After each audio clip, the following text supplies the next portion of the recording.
Hello बच्चों, welcome to my YouTube channel physics arena. मैं सुरेश कुमार और आज हम डिस्कस करने वाले हैं आपके साथ बायट-सैवर्ट लॉ की प्रॉब्लम्स को।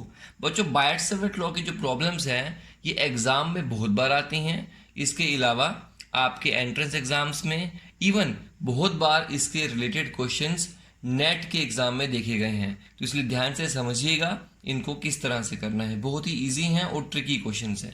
तो चलिए सबसे पहली प्रॉब्लम हम डिस्कस करते हैं। नंबर 1 प्रॉब्लम तो देखिएगा, हमारे पास एक वायर इस तरह से है। ये एक वायर है और उसके बाद ये वायर को एक ट्विस्ट दिया गया है सेमी सर्कुलर लूप की तरह, और फिर उसके बाद ये है वायर इस तरह से। यहाँ से करंट आई फ्लो कर रहा है इस तरह से। ये देखिए, current I is flowing through this wire and this is infinite wire, आगे बहुत आगे तक जाएगी ये। तो और हमें ये बताना है कि ये जो पॉइंट है ओ, यहाँ पे मैग्नेटिक फील्ड इस करंट कैरिंग वायर की वजह से कितनी होगी। तो यहाँ पे क्वेश्चन क्या होगा, find magnetic field intensity at O. इस पूरी वायर की वजह से ओ पॉइंट पर मैग्नेटिक फील्ड कितनी होगी ये हमें यहाँ पर बताना है। तो चलिए इसको सॉल्व करते हैं। तो बच्चों देखिएगा, सबसे पहले इसको सॉल्व करने के लिए हम बायट-सैवर्ट लॉ का यूज़ करेंगे। तो बायट-सैवर्ट लॉ क्या होता है मैं आपको बताता हूँ। That is D B equal to mu naught upon 4 pi I D L sine theta upon are square. तो ये हमारे पास बायट-सैवर्ट लॉ के रिलेटेड या उसका फॉर्मूला है। अब बच्चों ये स्मॉल मैग्नेटिक फील्ड है। अगर हम पूरी मैग्नेटिक फील्ड लिखना चाहें तो आप इसको इंटीग्रेट कर सकते हैं। Mu naught upon 4 pi into आई डी एल का, अगर आपने डी बी का इंटीग्रेशन किया, ये स्मॉल फील्ड है स्मॉल लेंथ की वजह से, टोटल फील्ड टोटल लेंथ की वजह से करेंगे तो I into L into sin theta upon are square. तो बच्चों यही फॉर्मूला हम यहाँ पे अप्लाई करेंगे। देखिए, हम इस पूरी वायर को 3 अलग अलग सेक्शंस में डिवाइड कर लेते हैं, ए बी सी और डी। एक सेगमेंट है ए बी, दूसरी सेगमेंट है बी सी और तीसरी सेगमेंट है सी डी। अब क्या करेंगे, सबसे पहले ए बी सेगमेंट की वजह से ये करंट कैरिंग वायर है, इसकी वजह से यहाँ मैग्नेटिक फील्ड फाइंड आउट करेंगे। तो number 1, magnetic field due to segment A B की वजह से कितना होगा हमें वो कैलकुलेट करना है। नंबर 2 पे हमें कैलकुलेट करना है magnetic field due to segment B C, और फिर कैलकुलेट करेंगे magnetic field due to segment C D. तो चलिए बच्चों इसको सॉल्व करते हैं। आपको अगर बायट-सैवर्ट लॉ याद है, आपने पिछला वीडियो देखा हुआ है, तो आपको याद होगा हम एक करंट कैरिंग एलिमेंट वायर की वजह से मैग्नेटिक फील्ड कैसे बताते थे। हम क्या करेंगे, इस वायर पे एक छोटा सा एलिमेंट ले लेंगे, let us suppose this is an element, और इस एलिमेंट की डायरेक्शन जो होगी वो डायरेक्शन उसी डायरेक्शन में लेंगे जिधर को करंट जा रहा है। फिर इस एलिमेंट के सेंटर से एक लाइन बनाएंगे जहां हमें फील्ड बतानी है। तो ये वो पॉइंट है जहां पे फील्ड बतानी है, तो मैंने ऐसे करके इस एलिमेंट से बनाया। याद करो, जैसे मैंने आपको बताया था कि करंट कैरिंग वायर है, इस पे एक एलिमेंट ले लीजिए इस तरह से, उस एलिमेंट के सेंटर से उस पॉइंट तक एक रेडियस ड्रॉ कर दिए, वेक्टर ड्रॉ करिए जहाँ पे हमें मैग्नेटिक फील्ड को बताना है। इसी तरीके से मैंने यहाँ किया। अब मुझे बताइए यहाँ पे एंगल, ये जो एंगल है इस बार कितना होगा, दैट विल बी 0 डिग्री। तो बताइए मैग्नेटिक फील्ड कितनी होगी, that is equal to mu naught upon 4 pi I into इसकी जो लेंथ होगी let it be L into sine 0 degree upon are square. Sine 0 degree तो 0 होता है इसलिए 0 होगा, मतलब इस सेगमेंट की वजह से यहाँ मैग्नेटिक फील्ड 0 बनेगी। इसी तरह से number 2, magnetic field due to segment C D. तो बच्चों वहाँ पे भी एंगल आप जानते हैं, यहाँ पे एक छोटा सा एलिमेंट ले लो, इस एलिमेंट के सेंटर से एक लाइन ड्रॉ करिए इमेजिनरी रेडियस वेक्टर टाइप से, इनके बीच में एंगल 180 है तो साइन 180 0 हो जाएगा, यहाँ पे भी साइन 180 है और मैग्नेटिक फील्ड यहाँ पे भी सिमिलरली 0 हो जाएगी जैसे ऊपर है। तो इस एलिमेंट की वजह से भी फील्ड 0 बनी और इस एलिमेंट की वजह से फील्ड 0 बनी। अब बचा थर्ड पार्ट, तो चलिए थर्ड पार्ट को भी देखते हैं उसको कैसे करना है। तो थर्ड पार्ट में हम क्या करेंगे, magnetic field due to semi circular part of wire. तो कैसे करेंगे, क्या करेंगे, इस पर एक छोटा सा एलिमेंट ले लेते हैं। चलिए मान लीजिए एलिमेंट ले लिया, इस एलिमेंट की डायरेक्शन जो होगी वो उसी डायरेक्शन में होगी जिधर को करंट जा रहा है। इसके सेंटर से एक रेडियस ड्रॉ करिए, लेट इट बी आर, और देखिए इस एलिमेंट और इस रेडियस वेक्टर के बीच में एंगल बताइए कितना होगा, that will B 90 degree. Tangent और रेडियस के बीच में एंगल 90 डिग्री है, बिल्कुल सही है। तो थीटा इस बार कितना आया, 90 डिग्री। तो मैग्नेटिक फील्ड कितनी आएगी, mu naught upon 4 pi into I L. Length कितनी है, BC की लेंथ कितनी है, सारे जानते हैं BC की लेंथ होती है pi into R, that is semi circle का सर्कमफ्रेंस, इंटू साइन 90 डिग्री, वो 1 होगा अपॉन आर स्क्वायर। एक आर यहाँ से कैंसिल हो जाएगा, ये पाई यहाँ से कैंसिल हो जाएगा, तो B कितना आ गया, B will be equal to mu naught I upon 4r, sine 91 हो जाता है। This is the magnetic field due to whole conductor. तो बच्चों देखिएगा टोटल मैग्नेटिक फील्ड कितनी बनी, तो मैं यहाँ पे लिख देता हूँ, therefore total magnetic field at O is B equal to, let it be B1, this is B2 and this is B3, तो B1 plus B2 plus B3, और ये दोनों जीरो हैं, that is mu not B3 कितना है, mu not pi upon 4r, तो that is B equal to total magnetic field at O is mu naught I upon 4r। ये निकल गया। इसके बाद हमें बतानी है इसकी डायरेक्शन। तो बच्चों डायरेक्शन कैसे कैलकुलेट करेंगे, तो वो भी कैलकुलेट हो सकती है। डायरेक्शन निकालने के लिए आप खुद बताइए आपको क्या करना पड़ेगा। तो मैग्नेटिक फील्ड आप जानते हैं dB जो होती है that is equal to mu naught upon 4 pi I dl vector cross r vector upon r square. तो dl क्रॉस r करिए, ये dl इधर को जा रहा है, r इधर को जा रहा है, तो dl क्रॉस r जो होगा वो यहाँ पे आएगा इनवर्ड, तो यहाँ पे इनवर्ड लगा दीजिए। आप खुद भी कैलकुलेट कर सकते हैं, मैं लास्ट वीडियो में बताया था डायरेक्शन कैसे निकालते हैं, तो डैट विल बी इनवर्ड। वैसे भी देखिए करंट क्लॉकवाइज है तो क्लॉकवाइज होगा तो इनवर्ड होगा, बिल्कुल सही है, साउथ पोल टाइप का बनेगा। तो मैं यहाँ पे लिख देता हूँ that is inward perpendicular to the plane of paper. तो चलिए बच्चों अगली प्रॉब्लम देखते हैं किस तरह से करेंगे। तो देखिए प्रॉब्लम क्या है इस बार, तो प्रॉब्लम कुछ इस तरह से है। हमारे पास यहाँ पर एक इस तरह का एक कंडक्टर है, ये देखिए, और ये इस कंडक्टर का सेंटर है। यहाँ से ये कंडक्टर जो है वो इस तरफ आ रहा है और यहाँ से करंट फ्लो कर रहा है इस लाइक दिस, और इस तरह से, और यहाँ से ये डॉटेड लाइन इमेजिनरी लाइन है, इट इज़ नॉट रियल, ये वायर जा रही है और करंट जो है वो इस तरह से फ्लो कर रहा है, और ये जो एंगल है वो 90 डिग्री होगा। This point is O। Current इस तरह से आएगा, ये घूम के जाएगा और यहाँ चला जाएगा। हमें बताना क्या है, find magnetic field at O। हमें बताना है O पर मैग्नेटिक फील्ड कितनी होगी। आप बताइए कैसे करेंगे, ये भी वैसे ही करना पड़ेगा। सबसे पहले हम इस पूरी डायग्राम को, पूरे कंडक्टर को 3 सेगमेंट्स में डिवाइड कर देंगे।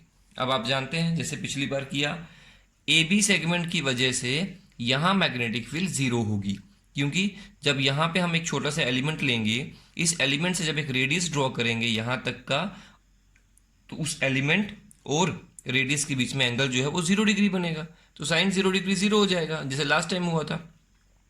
Similarly magnetic field due to CD is also 0। तो मैं लिख देता हूँ सोल्यूशन के अंदर पहले ही। देखिए पिछली बार हमने सॉल्व किया था, इस पर डायरेक्टली लिखेंगे magnetic field due to conductor AB is equal to 0, magnetic field due to conductor CD is equal to 0।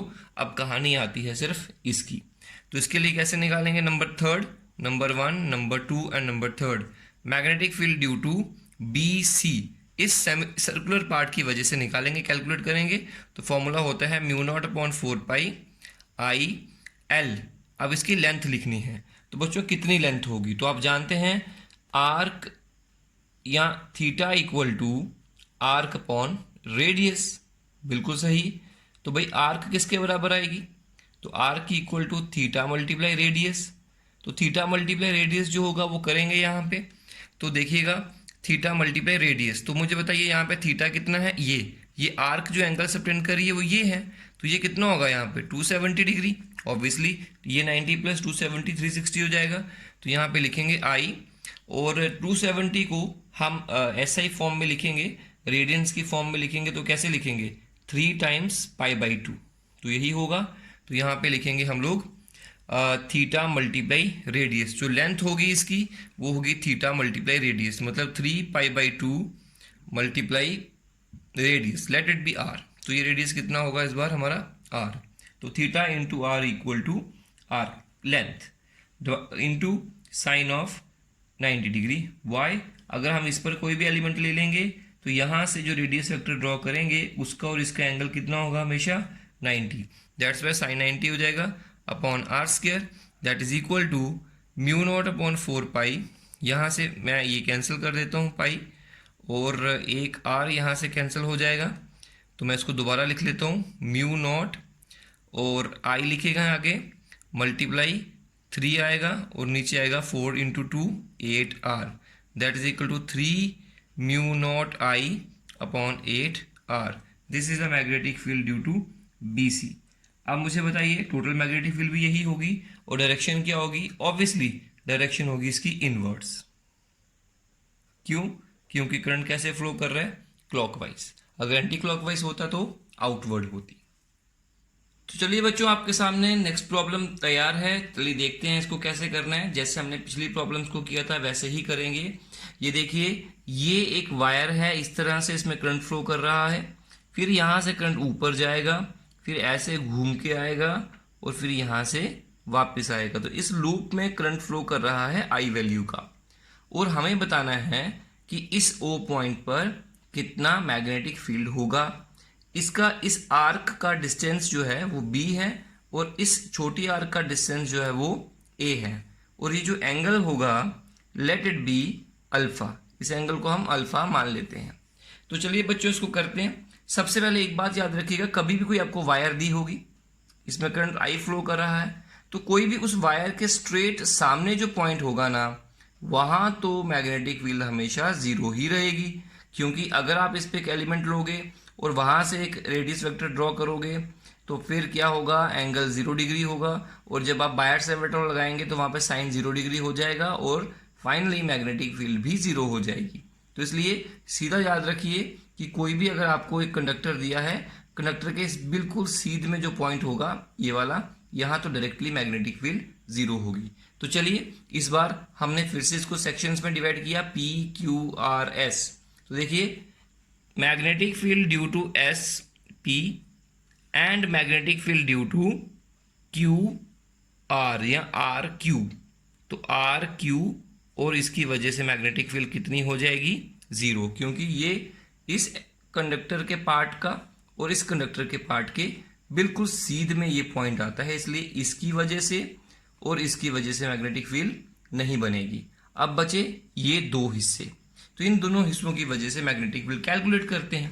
तो सबसे पहले हम निकालेंगे magnetic field due to P Q part. तो पी क्यू पार्ट जो है वो इस तरह से है, ये करंट फ्लो कर रहा है, तो ये एक आर्क की तरह लग रहा है, आप जानते हैं। इसके ऊपर एक एलिमेंट बनाइए छोटा सा, उस एलिमेंट से एक रेडियस वेक्टर ड्रॉ करिए, बिल्कुल एंगल कितना बनेगा 90। याद रखना आर्क की वजह से एंगल तो 90 ही बनेगा हमेशा, क्योंकि रेडियस और टेंजेंट के बीच में एंगल हमेशा 90 होते हैं। तो यहाँ से हमारे पास आएगा mu naught upon 4 pi I L. अब इसकी लेंथ कितनी है, तो कहेंगे लेंथ होती है, लेंथ का फॉर्मूला क्या होता है, आर्क मतलब आर्क का फॉर्मूला क्या होता है, arc equal to theta multiply radius. तो थीटा कितना है अल्फा, रेडियस कितना है ए स्क्वायर, सॉरी ए, ये ए इसका रेडियस तक कितना लग रहा है, ये एक सर्कुलर पार्ट लग रहा है, तो डिवाइडेड बाई आगे इसका रेडियस ए है तो ए स्क्वायर लिखेंगे, साइन तो 90 डिग्री होगा तो वो 1 हो जाएगा, दैट इज इक्वल टू, यहाँ से हमारे पास बनेगा बिल्कुल सही, ये हमने लिख दिया हुआ है, तो म्यू नॉट अपॉन 4 पाई, एक ए यहाँ से कैंसिल हो जाएगा, आई अल्फा अपॉन ए, ये आ गया magnetic field due to P Q. Let it be question number 1। और एक बात याद रखिएगा, करंट एंटी क्लॉकवाइज है, इसलिए आउटवर्ड में मैग्नेटिक फील्ड होगी, आउटवर्ड, याद रखिएगा डायरेक्शन को बताना। Number 2, magnetic field due to S R. इस एस आर की वजह से मैग्नेटिक फील्ड कितनी होगी, that is equal to mu naught upon 4 pi dl sine theta upon are square. Length कितनी है इसकी लेंथ भी क्या होगी, थीटा इंटू रेडियस। थीटा कितना है, इसके लिए भी अल्फा आएगा और रेडियस b है तो अल्फा b आएगा, साइन 90 डिग्री 1 हो जाएगा और नीचे आएगा b square, that is radius का स्क्वायर। एक b कैंसिल हो गया, mu naught upon 4 pi I alpha upon b। और ये जो मैग्नेटिक फील्ड बनी हमारे पास S R, that is equal to, ये इसका डायरेक्शन क्या होगा हमारा, तो चलिए डायरेक्शन भी देख लेते हैं। इसका डायरेक्शन होगा, करंट कैसा है क्लॉकवाइज, तो इनवर्ड होगा, इस जगह पे मैग्नेटिक फील्ड इसकी वजह से इनवर्ड होगी, तो that is I alpha upon B, और इसका जो डायरेक्शन होगा वो होगा इनवर्ड। तो चलिए बढ़िया है, इक्वेशन नंबर 2, इक्वेशन नंबर 1। अब टोटल मैग्नेटिक फील्ड कितनी होगी, तो total magnetic field at B is, इन दोनों को ऐड करते हैं, तो ऐड कैसे करेंगे इसको, total magnetic field equal to, अब देखिएगा एक आउटवर्ड है एक इनवर्ड है, तो दोनों को माइनस करना पड़ेगा नेट निकालने के लिए। लेकिन ये देखना पड़ेगा किसको किस में से माइनस करना है, लेकिन जो बड़ा होगा उसी में से छोटे को माइनस करेंगे, और जो नेट फील्ड होगी उसकी डायरेक्शन उसी तरफ होगी जिधर को बड़ी की डायरेक्शन होगी। तो इनमें से बड़ा कौन है, सबसे पहले देखिए ए, बाकी चीजें सब इनकी सेम है, यहाँ पे ए है तो यहाँ पे बी है। ए बड़ा है कि बी बड़ा है, बी बड़ा है, इसका मतलब ये छोटी होगी, ए छोटा है तो ये बड़ी होगी। मतलब इस एलिमेंट की वजह से या इस पार्ट की वजह से कंडक्टर के फील्ड ज्यादा होगी और इसकी वजह से फील्ड यहाँ पर कम होगी। तो अगर वो इसकी फील्ड कम है, इसकी फील्ड ज्यादा है और इसकी फील्ड आउटवर्ड भी है, तो नेट फील्ड भी आउटवर्ड होगी। तो इसका मतलब क्या होगा, B P Q minus B S R, that is equal to mu naught upon 4 pi I alpha upon a minus mu naught upon 4 pi I alpha upon B, that is equal to mu naught upon 4 pi I alpha 1 upon a minus 1 upon B. तो this is the net magnetic field. और direction कैसी होगी इसकी, जो बड़े की direction होगी that will B outward. तो याद रखना, डायरेक्शन को देखकर फिर आपने प्लस या माइनस करना है नेट मैग्नेटिक फील्ड निकालने के लिए, क्योंकि मैग्नेटिक फील्ड एक वेक्टर क्वांटिटी है तो आपको डायरेक्शंस का ध्यान रखना पड़ेगा। तो चलिए बच्चों कुछ और प्रॉब्लम्स को डिस्कस करते हैं। हमारे सामने यहाँ पे 4 न्यूमेरिकल प्रॉब्लम्स दी गई हैं, 4 डायग्राम्स बनाई हैं। चलिए इनको देखते हैं, मैं आपको इनके रिलेटेड क्लू दूंगा और आप फिर इसको खुद सॉल्व करिएगा। तो सबसे पहले हम बात करते हैं प्रॉब्लम नंबर 4 की। इसको समझने के लिए एक बात याद रखिएगा, अगर हमारे पास एक वायर है जिसका एक एंड तो है लेकिन दूसरा एंड जो है वो इन्फिनिटी पे होगा और इसमें करंट फ्लो कर रहा है आई पे, तो इसके किनारे के सामने, मतलब जहां पे इसका एज है उसके सामने यहां पर जो मैग्नेटिक फील्ड होगी that will be B equal to mu naught upon 4 pi I upon R, ये होती है। अब ये कहां से आई, हमने लास्ट वीडियो में डिस्कस किया था कि अगर हमारे पास कोई इनफाइनाइट वायर है जिसमें करंट फ्लो कर रहा है आई, ये ऊपर से भी इन्फिनिटी तक जाएगी और दूसरा एंड भी इन्फिनिटी तक जाएगा, तो इसके सामने जो पॉइंट होगा वहां पे जो मैग्नेटिक फील्ड होगी वो होगी mu naught upon 4 pi 2 I upon R. तो यहां पर 2 आई अपॉन आर है, और अगर मैं यहां से ऊपर वाले पार्ट को कट कर दूं और सिर्फ एक पार्ट रखूं, तो एक पार्ट की वजह से कितनी फील्ड होगी, तो बोलेंगे दोनों को मिला के अगर जितनी बनती है तो सिर्फ एक की तो इसकी हाफ होगी, और इसको डिवाइड बाय 2 करेंगे तो फिर तो यही आएगा। तो याद रखिएगा मिडल पॉइंट में होती है mu naught upon 4 pi 2 I upon R magnetic field, और किनारे पे होती है mu naught upon 4 pi I upon R, याद रखिएगा। अब इसको देखिएगा, इसमें 3 सेक्शंस हैं, ए बी सेक्शन, और ए बी सेक्शन जो है इसके एज के ऊपर ये पॉइंट है जहां फील्ड बतानी है, मतलब ये वाला केस बन रहा है। दूसरा, उसके बाद में एक सर्कुलर सेमी सर्कुलर पार्ट है कंडक्टर का, यहां तक सी तक, बी से सी, इसके सेंटर में बतानी है फील्ड इस पार्ट की वजह से, और फिर से एक स्ट्रेट कंडक्टर है, इसके एज पे आपको मैग्नेटिक फील्ड बतानी है। तो ऑब्वियसली पहले आप इसकी वजह से फील्ड बताओगे, इतनी होती है, उसको लिखोगे, उसकी डायरेक्शन देखोगे, तो डायरेक्शन मैं अभी आपको बता देता हूं, याद रखो हम ऐसे करते हैं। तो यहां से अपवर्ड डायरेक्शन होगी इसकी वजह से जो होगी वो अपवर्ड होगी। फिर ये देखो ये एंटी क्लॉकवाइज है, इसकी वजह से भी अपवर्ड होगी। और ये देखिए इधर को जा रहा है, इसकी वजह से भी अपवर्ड होगी। तो तीनों की वजह से अपवर्ड फील्ड बनेगी। तो आप क्या करें, तीनों का फॉर्मूला लिखें। इसका मैंने आपको किनारे वाले का भी बताया, इसका भी बताया, इसका मैंने अभी पिछले न्यूमेरिकल में किया। तीनों के फॉर्मूला लिख के ऐड करें, आपको आंसर मिलेगा। चलिए दूसरे प्रॉब्लम को देखते हैं। दूसरा प्रॉब्लम किस तरह से करेंगे, देखिए बच्चों एक वायर है, यहाँ से स्टार्ट होती है, यहाँ को आई, फिर इधर को गई, फिर इधर को आई, फिर इधर को गई, फिर इधर को आई, फिर इधर को गई। ऐसे वाली प्रॉब्लम्स मैं आपको अभी भी करवाई हैं एक दो।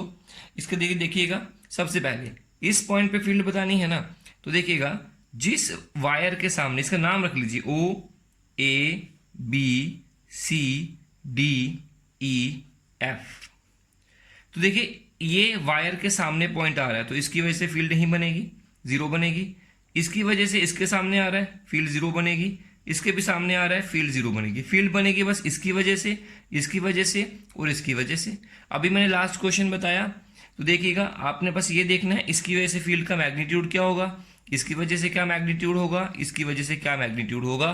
फिर आपने दोनों की तीनों की डायरेक्शंस देखनी है और डायरेक्शन के अकॉर्डिंग इनको प्लस माइनस करना है। ओके, ये हो जाएगा। क्वेश्चन नंबर 6 आइए। क्वेश्चन नंबर 6 देखिए, यहाँ पे दो करंट कैरिंग लूप्स हैं। इस लूप नंबर 1 को अगर आप ऊपर से देखें तो करंट फ्लो कर रहा है एंटी क्लॉकवाइज, और लूप नंबर 2 को अगर आप राइट साइड से देखें, इस तरफ से इधर को देखेंगे तो ये भी एंटी क्लॉकवाइज है। तो एंटी क्लॉकवाइज है तो सेंटर में मैग्नेटिक फील्ड कैसे होती है, बोलेंगे इस तरफ होती है। और इस वाली फर्स्ट वाली की वजह से मैग्नेटिक फील्ड कहाँ होगी, तो कहेंगे ऊपर को होगी। ऑब्वियसली एंटी क्लॉकवाइज वाली साइड ऊपर को होगी। तो देखिए इसकी मैग्नेटिक फील्ड और इसकी मैग्नेटिक फील्ड। और लास्ट वीडियो में मैंने आपको बताया था कि एक करंट कैरिंग लूप के सेंटर में मैग्नेटिक फील्ड कितनी होती है, तो मैंने बताया था mu naught I upon 4R होती है। तो आप इन दोनों को वैल्यू लिखें, उसके बाद इन दोनों का क्या करें, रिजल्टेंट बनाएं। तो this will be the total magnetic field at this point. याद रखिएगा, बहुत इंपॉर्टेंट क्वेश्चन है ये वाला, इसको आपने प्रैक्टिस करना है। बुक्स में विद वैल्यूज दिया होगा, इसमें करंट फ्लो कर रहा है आई, इसमें कर रहा है आई, इसमें बोला होगा 9 एम्पेयर, इसमें बोला होगा 6 एम्पेयर। तो बताओ तो रिजल्टेंट कैसे निकलेगा, दोनों की फील्ड बनाओ, इन दोनों का रिजल्टेंट कैलकुलेट करो, that will be the net field at O। अब देखिए इसी तरह से एक करंट कैरिंग लूप यहाँ है, एक यहाँ है, आपको बताना है मैग्नेटिक फील्ड कितना होगा। अब देखो यहाँ पे करंट फ्लो कर रहा है एंटी क्लॉकवाइज, जब इधर से देखोगे तो क्लॉकवाइज देखेगा। एंटी क्लॉकवाइज है तो लाइंस बाहर को आएंगी, तो यहाँ पे मैग्नेटिक फील्ड इसकी वजह से इधर को होगी। और इस ऊपर से देखेंगे तो ये भी एंटी क्लॉकवाइज फेस है, यहाँ से फील्ड बाहर को होगी, तो यहाँ से देखेंगे यहाँ को होगी। तो अब बताइए इसका फील्ड का वैल्यू लिखो, इसके फील्ड की वैल्यू लिखो और दोनों को ऐड कर दीजिए, तो रिजल्टेंट जो मैग्नेटिक फील्ड बनेगी वो इस तरफ आएगी। तो ये भी आप इस तरह से क्वेश्चन को सॉल्व कर सकते हैं। तो बच्चों बायट-सैवर्ट लॉ से इसी तरह के क्वेश्चंस और भी पूछे जा सकते हैं, लेकिन उनको करने का फंडा यही है जो मैंने अभी आपको बताया।